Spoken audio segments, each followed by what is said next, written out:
고객님은 신용카드 한도의 90% 이상을 사용하였습니다.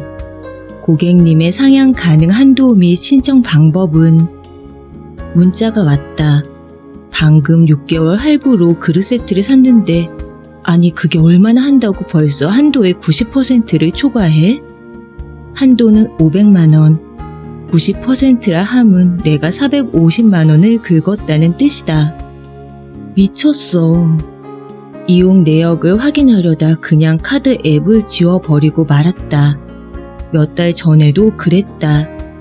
예금을 해지해서 신용카드 값을 치른 뒤 절대로 쓰지 않겠다고 다짐했는데 이렇게 다시 제자리로 돌아왔다.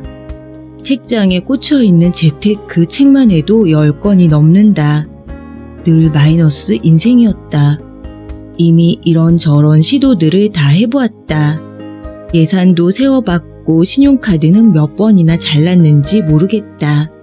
실물 카드가 없어도 모바일로 다 살 수 있는 세상이라 카드를 잘라도 별 소용이 없었다.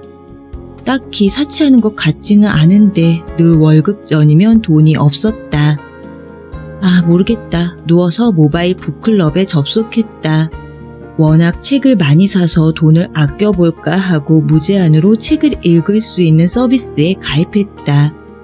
물론 그 후에도 계속 종이책을 사고 있지만 죄책감을 좀 덜어보려고 재테크 분야를 클릭했다. 한 책이 눈에 들어왔다. 나는 빚을 다 갚았다. 지은이는 애나 뉴얼 존스. 아, 이 얼마나 강렬한 제목인가. 사실 재테크 책들은 대부분 하는 이야기가 비슷해서 읽지 않아도 내용을 다 알 것 같은 기분이 들고는 했다. 결국 아끼라는 거 아니야? 통장 쪼개기 하고 적금 풍자 돌리기도 하고. 그래도 마음을 다잡자는 생각으로 책을 열었다. 이 작가는 빚이 얼마나 있는데 다 갚은 거야? 또 100억 빚이 있는데 사업해서 다 갚고 부자가 된 이야기면 보지 않으려 했다. 작가는 약 2,500만 원 정도 빚을 지고 있었고 카드 리볼빙 서비스를 이용했던 모양이다. 픽 쓴 웃음이 나왔다. 나도 몇 년 전 지방 경제를 뒤흔든 뒤 한동안 리볼빙으로 빚을 갚아야 했으니까. 작가는 잘못된 소비 습관으로 인해 일을 해도 빚을 갚지 못했으나 1년간 소비 단식이라는 자신만의 방법을 통해 빚을 청산하고 새로운 직업까지 가지게 되었다고 했다. 몸을 고쳐 앉았다. 일단 책을 계속 읽었다. 소비 단식이 뭐지? 그래서 어떻게 하라는 거지? 소비 단식이란 말 그대로 소비를 중단하는 것이다. 핵심은 아주 간단하다.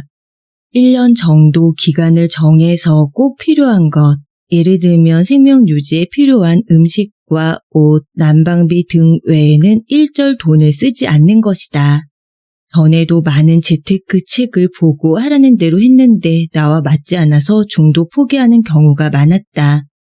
하지만 소비 단식은 이미 나처럼 기존 방법들에 실패한 작가가 시도한 방식이라 그런지 지켜야 할 게 많지 않고 단순하다. 남편의 월급날은 매월 20일. 나는 프리랜서라 수입이 들어오는 날짜가 일정하지 않으니 내 수입은 모두 비상금 통장에 모으고 남편의 월급으로 한 달씩 살아내 보기로 했다. 앞으로 1년 동안 필수품을 제외하면 나를 위한 돈은 쓰지 않는다. 2020년 2월 20일. 소비 단식은 이렇게 갑자기 시작되었다. 마음의 준비도 없이. 결심과 원칙 세우기. 소비사회를 거슬러 오르는 한 마리 연어처럼. 미니멀 라이프를 살고 싶었다. 하지만 그렇게 살지 못했다. 나의 과소비 역사는 길고도 길다. 가족에게 피해도 많이 끼쳤다. 지출을 줄여보려고 늘 다짐했다.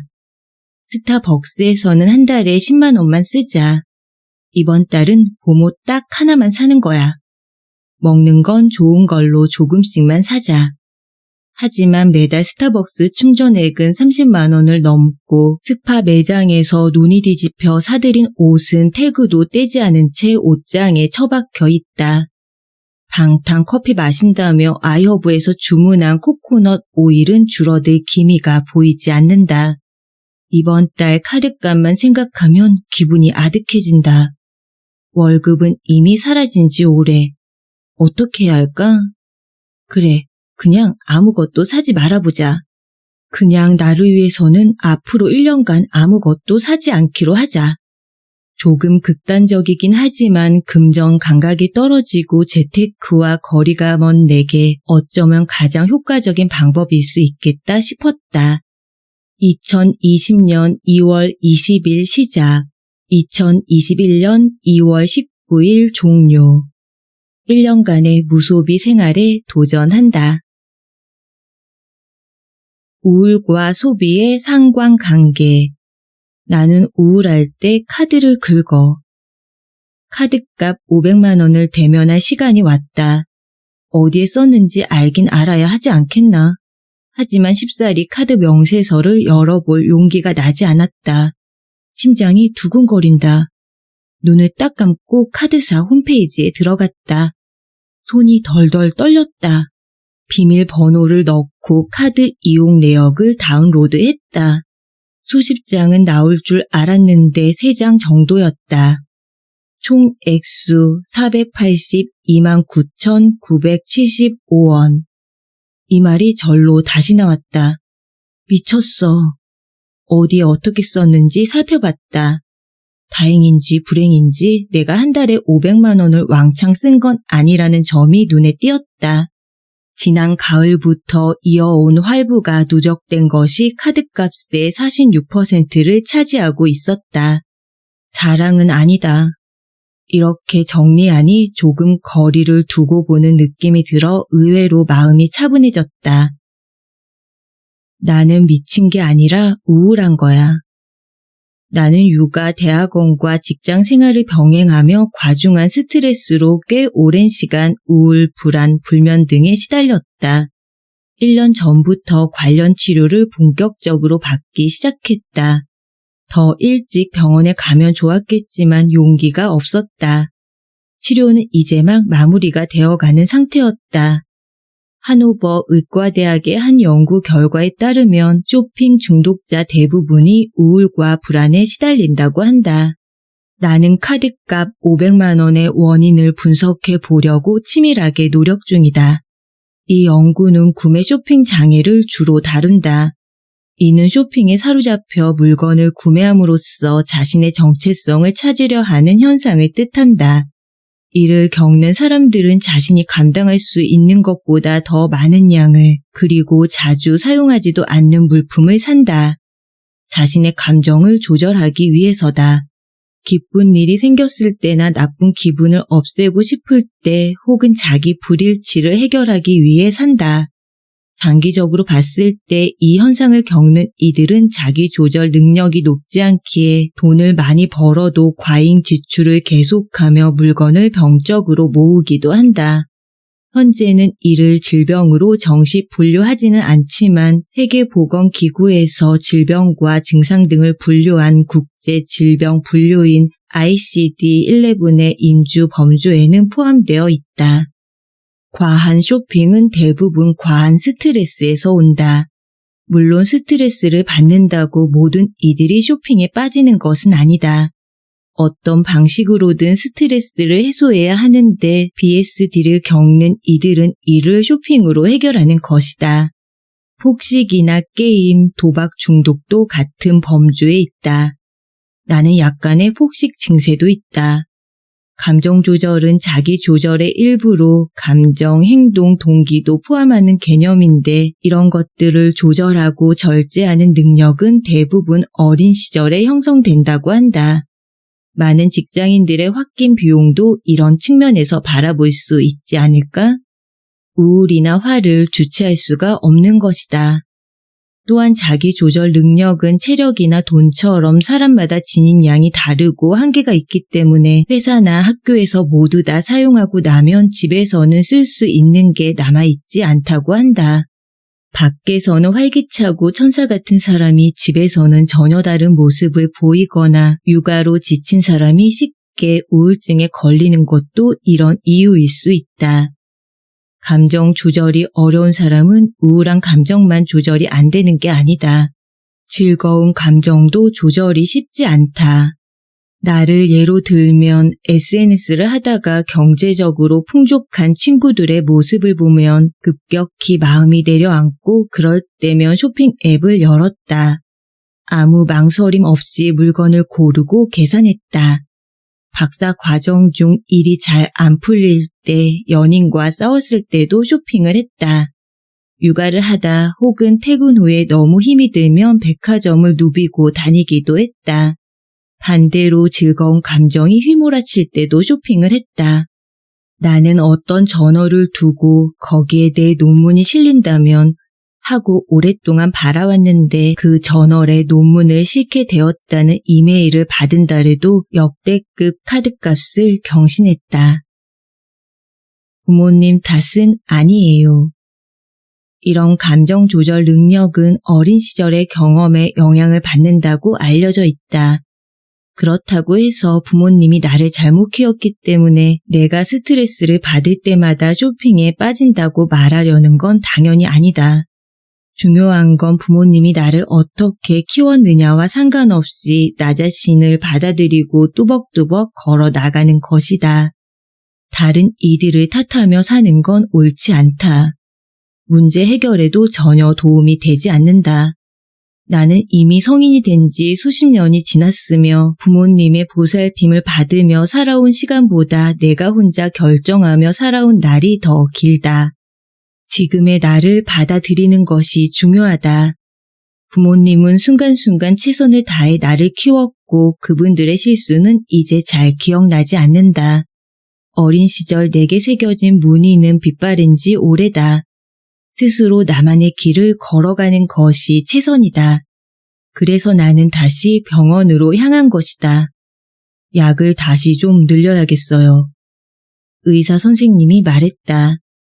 카드값은 늘고 내 안의 모든 의욕은 사라지고 있었다. 소비 단식을 시작한 데에는 이런 이유가 있었던 것이다. 잘 줄여가고 있었던 약을 다시 증량해야 한다는 진단을 받았고 수면제도 다시 처방받았다. 정말 싫었지만 밤마다 휴대폰을 붙잡고 있다가 쇼핑 앱을 여느니 수면제를 먹는 게 낫겠다는 생각이 들었다. 나는 미친 게 아니라 우울했다. 스타벅스 끊기. 안녕, 그동안 고마웠어요. 더 이상 스타벅스에 가지 않기로 했다. 스타벅스를 애용한 지 20년 가까이 되었다. 처음 맛본 건 고등학교 2학년 때 이화여대 앞에 스타벅스가 생겼는데 그만큼 고소한 카페라떼는 처음 맛본 데다 그동안 경험해보지 못한 분위기에 매료되고 말았다. 그 후 나는 스타벅스의 골드레벨 충성 고객이 되었다. 스타벅스 매장에 흐르는 음악과 분위기, 조명, 그리고 친절한 직원들이 좋았다. 아침에 베이글과 크림치즈, 오늘의 커피를 한 잔 놓고 앉아있으면 근심 걱정이 모두 사라지는 것 같았다. 원두의 나라인 케냐에 머물 때도 한국에 가면 가장 가고 싶은 곳은 스타벅스였다.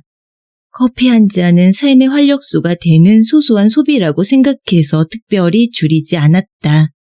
커피값을 줄여라 라는 재테크 팁을 보면 이 커피 마시고 더 열심히 일해서 돈을 벌겠어 라고 생각한 적도 있었다. 하지만 카드값을 받아들고 자세히 살펴보니 내가 한 달에 많게는 몇십만 원을 커피값으로 쓰고 있었다. 주말에 아이와 함께 스타벅스에 가서 브런치를 시키면 몇만 원은 훌쩍 넘기는데 사실 아이는 그렇게 좋아하지 않는다. 내가 좋아서 가는 곳이다. 그간 많은 위로와 기쁨이 되었지만 이제는 이별을 구할 때가 왔다. 끊지 않고서는 소비가 더 줄어들 것 같지 않았다. 내게 스타벅스는 소비를 여는 열쇠. 발길을 끊자 카드값이 그간 스타벅스에서 쓰던 금액보다도 더 줄었다. 그곳에서 나는 굳이 마시지 않아도 되는 커피를 습관처럼 마시면서 나도 모르는 새에 휴대폰으로 다른 무언가를 결제하고 있었다. 내게 스타벅스는 소비를 여는 열쇠였던 것이다.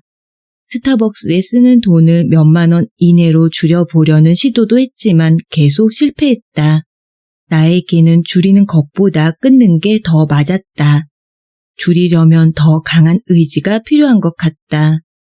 스타벅스 카드에 남은 약간의 돈은 누군가를 만나 피치 못할 사정으로 갈 때 사용하기 위해 남겨뒀다. 집에 커피 믹스와 원두가 있다. 집중이 잘 안 되기는 하지만 집에서도 커피 마시며 글을 쓸 수 있다. 혹시 너무너무 바깥 커피가 마시고 싶어도 스타벅스는 안 갈 것이다. 다시 별을 모으고 싶어질 테니까. 그동안 스타벅스에서 읽은 책만 수백 권, 써낸 보고서와 논문도 수십 편은 될 것이다. 그곳에서 친구들과 만나 나눈 이야기가 얼마나 많은지 모르겠다.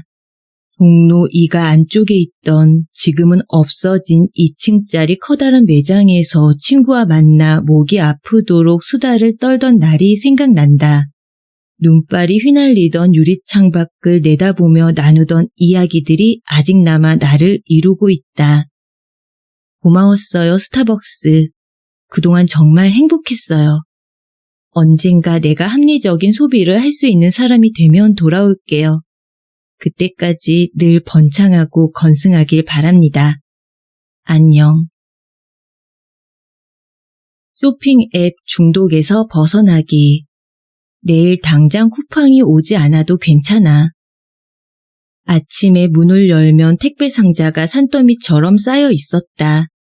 아빠는 진지하게 내가 쇼핑 중독 아니냐고 엄마에게 조심스레 물었다고 한다. 나는 하루에도 몇 번씩 쇼핑 앱들을 열어서 쉴 새 없이 무언가를 주문하곤 했다. 아이가 쓰는 플레이도가 떨어지면 큰일 날 것 같았다. 식용유가 없으면 요리를 아예 못할 것 같았다. 비타민도 늘 여유분이 있어야 할 것 같았다. 산더미 같이 쌓인 택배를 뜯어 안에 든 각종 충전대들을 정리한다. 박스가 수북히 쌓인다. 그러고 난 뒤 또 종일 앱을 열고 닫으며 수없이 많은 꼭 필요한 물건들을 주문한다. 그 물건들은 모두 내게 내일 당장 필요한 물건들이었다. 그렇다고 생각했다. 사람 많고 시끄러운 곳에 가는 게 너무 힘들어서 마트를 피하다 보니 쇼핑 앱을 주로 사용하게 됐는데 그 편리함과 속도에 점차 중독되어 갔다. 특별히 필요한 게 없어도 밤에 누워서 뭔가 살 게 없나 하며 앱을 뒤적였고 장바구니에 담은 것은 바로 결제했다. 아이가 사달라고 한 적 없는데 휴대폰을 들이밀며 이거 사줄까? 하고 물어보고는 아이가 고개를 끄덕이면 그렇지, 필요하지? 하며 냉큼 결제한다. 그러고는 다음 날 이거 봐, 어때? 하고 호들갑을 떤다. 아이는 힐끔 보고는 시큰둥하게 자기 하던 놀이를 이어간다. 특히 아이가 쓰는 물건은 사서 수북하게 쌓아두어야 마음이 놓였다. 물건이 몇 개 남았는지 확인하고 쇼핑하는 게 중요한 일과였다. 출산 후 기저귀와 분유를 주문할 때부터 이용하기 시작한 쿠팡. 아이를 낳은 뒤 마트 가기가 너무 어려워 이용하기 시작한 쓱 배송. 아이 건강을 위해 유기농 식재료를 구입하다 보니 애용하게 된 마켓컬리. 아이 옷이나 신발, 여러 가지 가구들을 비롯해 가전을 구매하는 네이버까지. 정말 하루에도 몇 번이나 들어가서 검색하고 장바구니에 담았는지 모르겠다. 소비 단식을 시작한 뒤에도 이런 쇼핑앱 사용을 줄이는 건 참 어려웠다. 실제로 소비 단식으로 제일 먼저 줄인 것은 외식, 내가 입는 옷, 책, 화장품 등이었다. 내가 쓰던 것들을 줄여가는 것도 너무 어려웠지만 아이 물건을 비롯해 식재료 등의 생필품을 줄이는 것은 더욱 어려웠다. 처음에는 생필품 목록을 적어보기도 했는데 자꾸만 목록에 물건이 추가돼서 별 효과가 없었다. 쇼핑 앱 이용이 줄어든 계기는 아주 단순하다. 가까운 슈퍼나 시장에 방문해 필요한 물건만 구입하기 시작한 것이다. 소비단식 초반에는 일주일에 한 번만 장을 보기로 규칙을 정했지만 지키기가 쉽지 않았다. 그래서 고민한 결과물이 하루에 10,000원 제도다. 말 그대로 하루에 10,000원만 쓰도록 예산을 정해두는 것이다. 일주일 내내 쓰지 않으면 주말에 70,000원 어치의 장을 볼 수 있다. 이렇게 정해둔 뒤로는 항상 주머니에 10,000원짜리 한 장을 넣고 다녔다. 주머니에 있는 10,000원으로 아이 하원길에 동네에 있는 작은 슈퍼에서 당장 필요한 식재료만 조금씩 사왔다. 작은 슈퍼는 물건이 몇백 원 더 비싸지만 커다란 마트처럼 정신을 홀랑 빼앗지 않아 훨씬 마음 편히 장을 볼 수 있었다. 남은 동전으로 아이는 뽑기도 하고 까베기도 사 먹는다. 아이와 함께 가기 때문에 내가 들 수 있을 만큼만 사지 않으면 집으로 돌아올 수 없다. 장바구니에 담길 정도로만 물건을 샀다. 쇼핑 앱 사용이 점차 줄어들기 시작했다. 나는 스스로에게 계속 되뇌었다. 내일 당장 없다고 죽는 건 없다. 종종 위기는 찾아왔다. 아이가 발레를 시작했을 때는 앱을 열어 발레복 검색을 하고 신이 나서 결제하기 직전에야 정신을 차릴 수 있었다.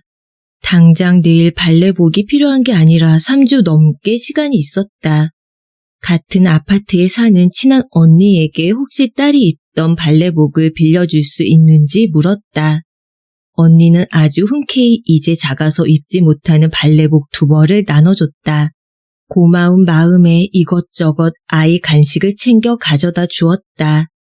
조금씩 변화가 생기고 있다. 이마트 앱 VIP 회원에서 일반 회원으로 등급이 낮아졌다.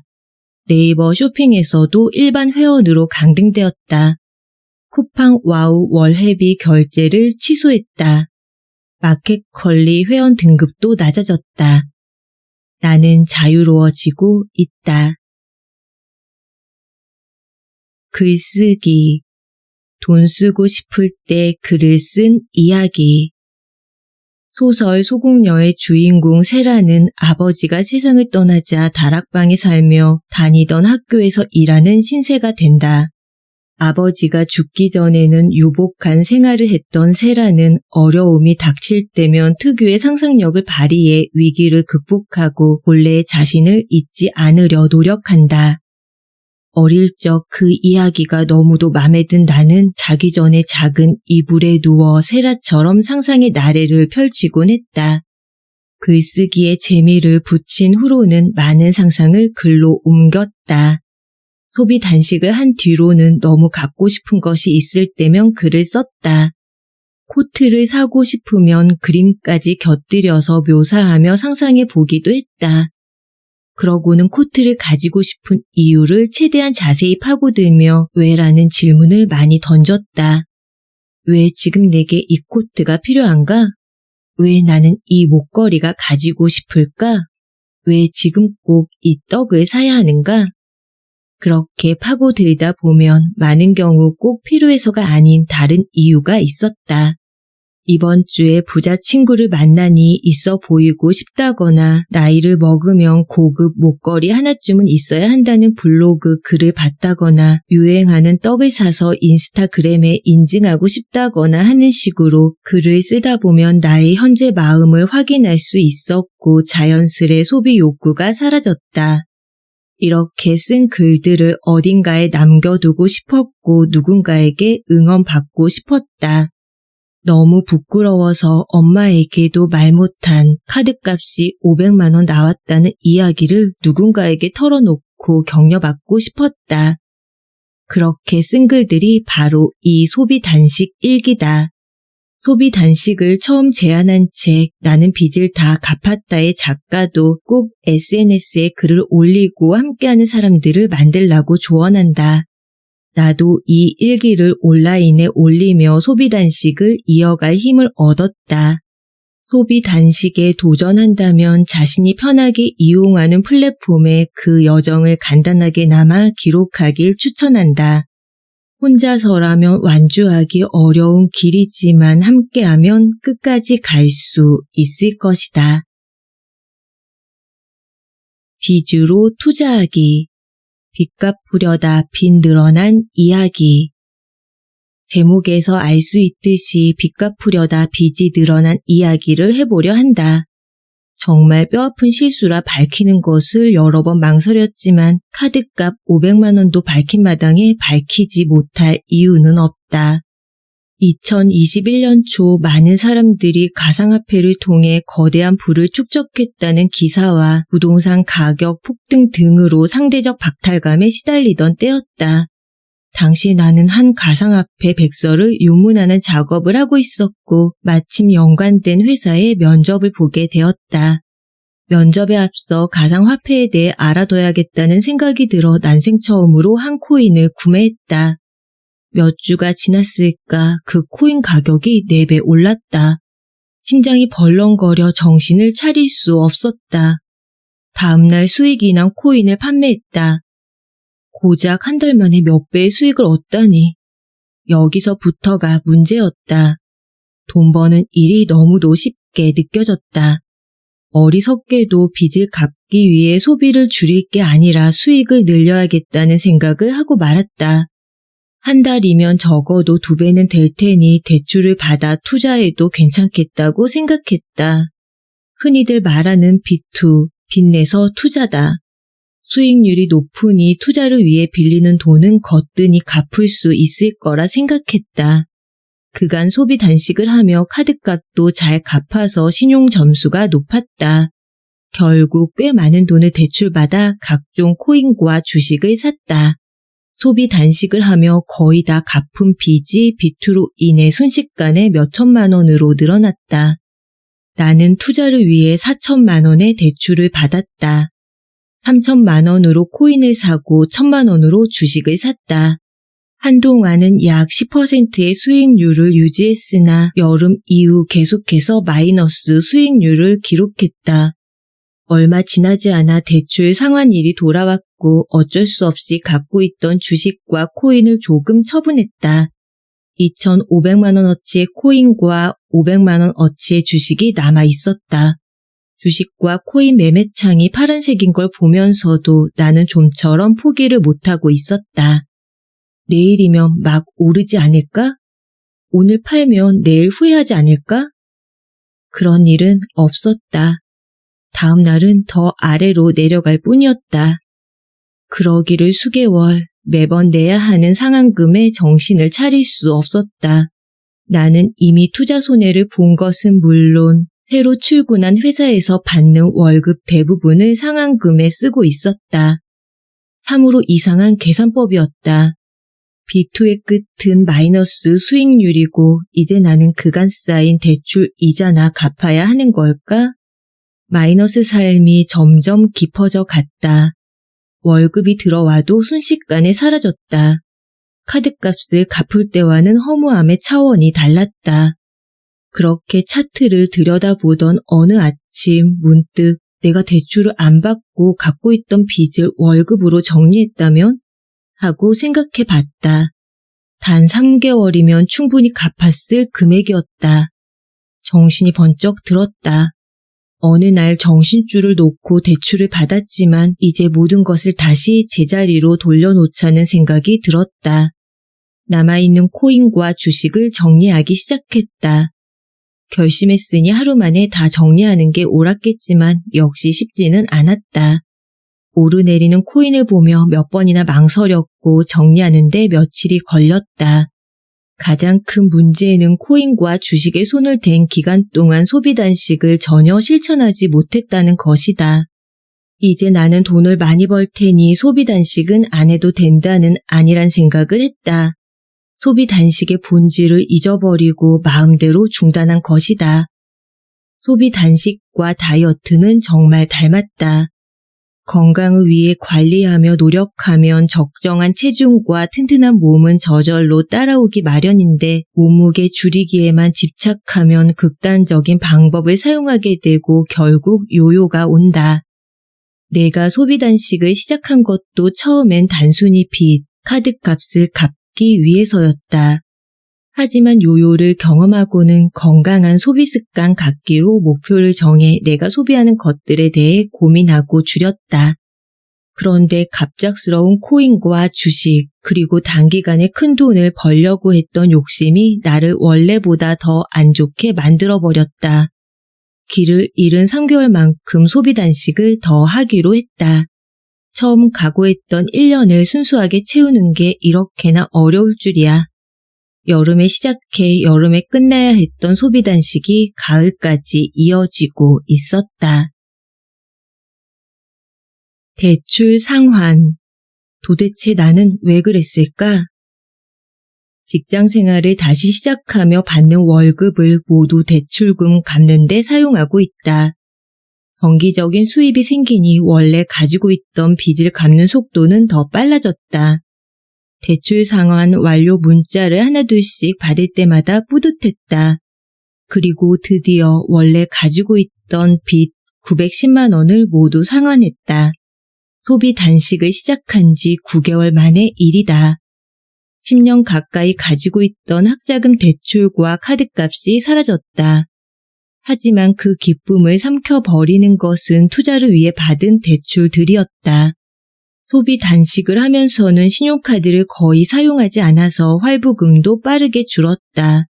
그렇다면 카드값도 영원히 되어야 했지만 투자를 위해 받은 4천만 원 중에 장기 카드 대출이 있어서 결국 매달 상환해야 하는 카드 빚이 늘어났다. 나는 빚에서 벗어나 자유를 얻겠다고 주식과 코인이라는 위험한 선택을 했고 결국 전에 갖고 있던 모든 빚을 다 상환하고도 카드값에서 자유롭지 못했다. 소비 단식 기간에 한 것 중 가장 후회되는 일이 비투다. 비투는 빚을 갚는 기쁨도 다 가져가 버렸다. 도대체 나는 왜 그랬을까? 내 심리는 도박을 하는 사람들과 비슷했던 게 아닐까 생각한다. 도박은 확률 게임으로 처음에 결과가 좋았다고 해서 그 다음 결과까지 좋다고 보장할 수 없다. 투자도 마찬가지다. 오늘의 수익이 내일의 수익이 된다는 보장이 전혀 없지만 나는 가능할 거라고 생각했다. 초심자의 운이 따른 투자 초반의 좋은 결과들을 당연하다고 여겼다. 그래서 조금만 기다리면 원래대로 돌아오거나 더 좋은 결과를 가져다 줄 것이라고 여겼다. 게다가 이미 투자한 돈을 비용이라고 생각하지 못했다. 경제학에는 매몰 비용이라는 개념이 있다. 이미 사용된 비용이 그 이후의 결정에 영향을 주어서는 안 된다는 것이다. 쉽게 생각하면 이렇다. 식당에서 음식을 주문해서 먹다 보니 배가 부른데 음식이 남았다면 어떻게 하겠는가? 낸 음식 값이 아까워서 꾸역꾸역 먹을 때가 많다. 하지만 경제학적으로 봤을 때 이건 비효율적인 선택이다. 이미 지불한 음식 값은 매몰 비용이다. 음식을 통해 느낄 수 있는 최대 효용 가치를 이미 느꼈다면 거기에서 멈추고 음식을 남기는 것이 효율적인 선택인 것이다. 매몰 비용이 아까워서 비효율적인 선택을 해서는 안 된다. 내게는 투자가 그랬다. 투자를 위해 넣은 돈을 매몰 비용이라 생각하지 못했고 빨리 정리하지 못했다. 무엇이 나에게 더 중요한지 생각해야 했다. 기다리며 회복된다는 믿음이 있다면 그렇게 할 수도 있다. 하지만 기다리는 동안 고통을 느끼느니 그것을 정리하고 심적인 자유를 얻는 것도 개인의 선택이다. 나는 기약 없는 기다림이 주는 고통이 너무 커서 버려놓았던 모든 것을 정리했다. 그렇게 찾은 마음의 평화는 그 어떤 것보다도 크다. 경제적 자유. 대출이 영원히 되던 날. 비투로 받은 대출까지 모두 상환했다. 더 이상 카드값이 나오지 않는다. 매달 갚아야 할 돈도 없다. 투자를 위해 대출을 받은 지 6개월 만이다. 그간 월급을 온전히 빚 갚는 데 사용했다. 빚은 생긴 뒤 곧장 갚지 않으면 순식간에 늘어난다. 마치 다이어트와 같다. 연휴에 많이 먹어서 체중이 늘었을 때 연휴가 끝나고 바로 조절한다면 비교적 짧은 기간에 돌아올 수 있다. 하지만 그대로 방치하면 새로 붙은 살은 내 몸의 일부가 된다. 원래 몸무게로 돌아가려면 오래 걸린다. 나는 아주 오랫동안 빚을 갖고 있었다. 대학원을 다닐 때 받은 학자금 대출과 박사 공부를 마친 기념으로 구입했던 노트북 할부금도 소비 단식을 시작한 뒤에야 갚을 수 있었다. 10년을 가장 높은 스트레스 레벨의 빚이 있는 채로 살았다. 적지 않은 시간 동안 직장 생활을 했지만 그간 제대로 된 저축을 단 1원도 못했다. 소비하느라 구멍난 곳들을 메꿔야 했으니까. 내 가족들에게도 얼마나 미안한 일인지 모른다. 이제야 나는 자유의 몸이 되었다. 나에게 경제적 자유는 무엇일까? 경제적 자유란 재정적인 부분에서 내 삶을 선택하고 통제할 수 있음을 의미한다. 그러나 그 삶의 선택이란 게 언제나 고급 주택과 자동차, 보석과 가방을 의미하는 것은 아니며 그것은 자신이 정하는 것이라는 기사를 읽은 적이 있다. 누군가에게는 경제적 자유가 좋은 집과 자동차를 타고 편히 쉬는 것일 수 있고 누군가에게는 여행을 다니는 것일 수 있다. 나에게 경제적 자유란 뭘까? 나는 돈에 구애받지 않고 하고 싶은 일을 하고 싶다. 누군가는 그것이 소비 단식과 어떤 관계가 있냐고 반문할 수도 있다. 소비 단식은 내 삶의 기회비용을 줄이는 일이다. 내가 삶을 살아가는데 비용을 적게 쓰면 내가 선택할 수 있는 행동의 범위가 점점 더 넓어진다.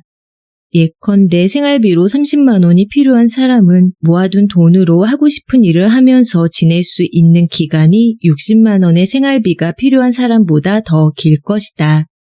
생활비가 많이 들고 갚아야 할 빚이 많다면 선택의 폭은 좁을 수밖에 없다. 다니는 직장이 싫어도 계속 다닐 수밖에 없다. 소비 단식을 통해 생활에 필요한 비용을 줄이고 가볍게 만든다면 조금 더 적은 월급을 받아도 하고 싶은 일에 도전할 수 있다. 새로운 커리어를 위해 무언가를 배우는 시간을 가지고자 할 때도 훨씬 빠르게 행동으로 옮길 수 있을 것이다. 나는 이렇게 생활에 필요한 비용을 줄여서 가볍게 살아가는 것이 경제적 자유라고 생각한다.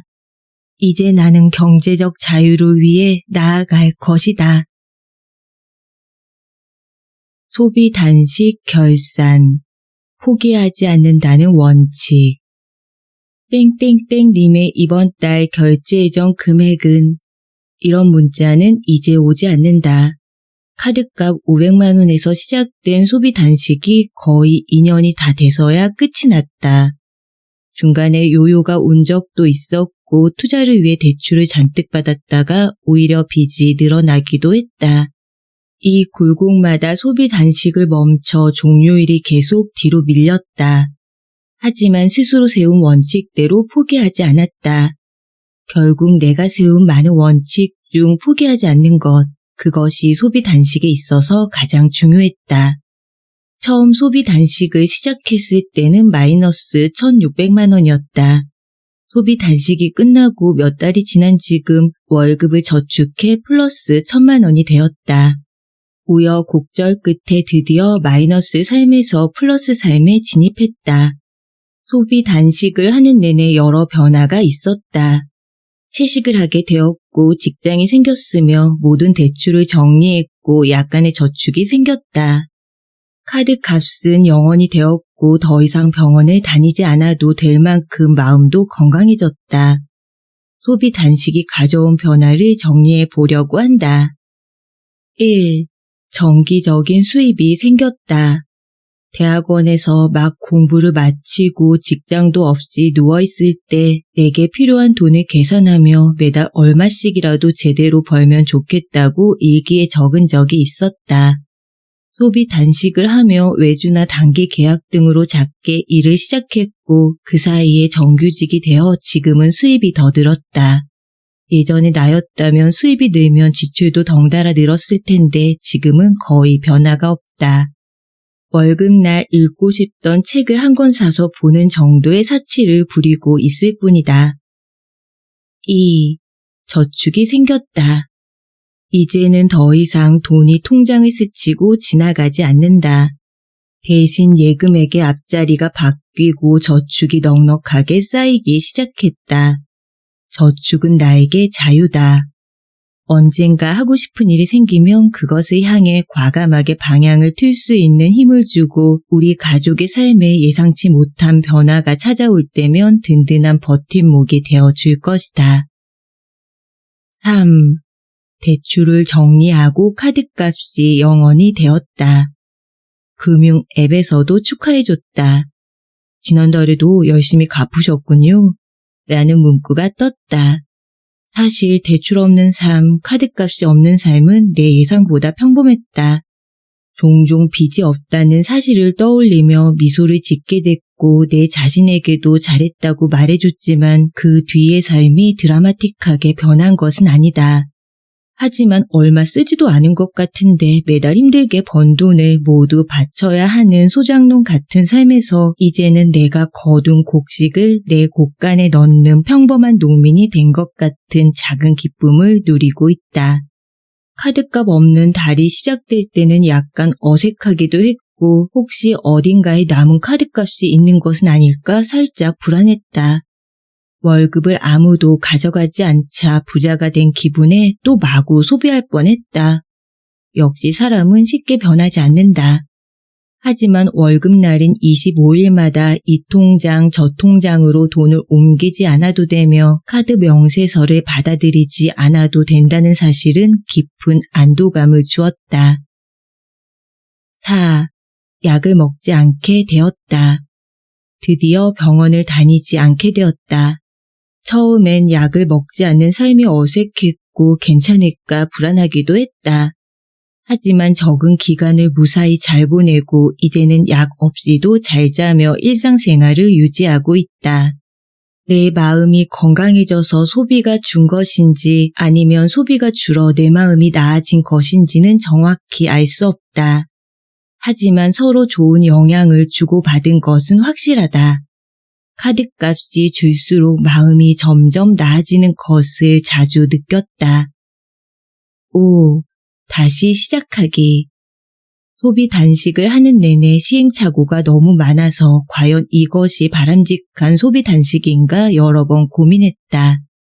과연 이 일기를 공개하는 것이 맞는지 근본적인 고민도 있었다.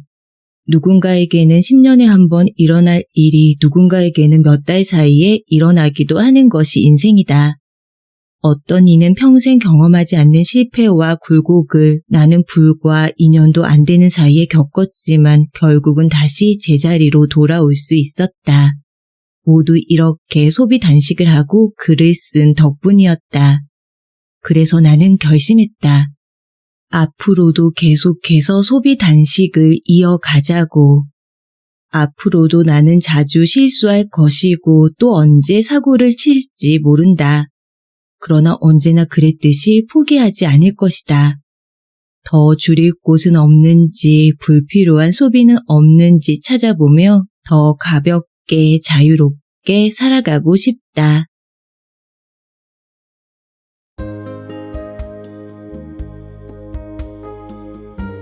오늘 설의책방에서 여러분과 함께한 책은 서박하 지음 휴머니스트 출판 소비를 끊었다 삶이 가벼워졌다 라는 부제가 붙은 소비 단식 일기입니다. 경영학 박사 학위를 받았지만 스스로는 재테크와 거리가 멀다고 느낀 저자는 어느 날 카드값 청구서를 받고 충격을 받아 생존에 필요한 것 외에 아무것도 사지 않는 도전인 소비 단식을 시작하며 기록으로 남긴 것이 이 책의 출발이라고 하는데요.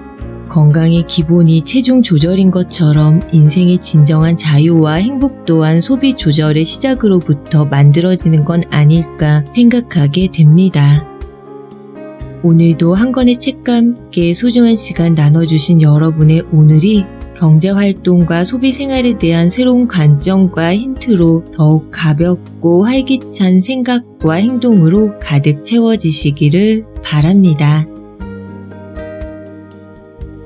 세상은 뷰티풀, 인생은 원더풀. 당신이 최고입니다. 끝까지 시청해주셔서 감사합니다. 구독과 좋아요로 앞으로도 서리책방과 함께해주세요.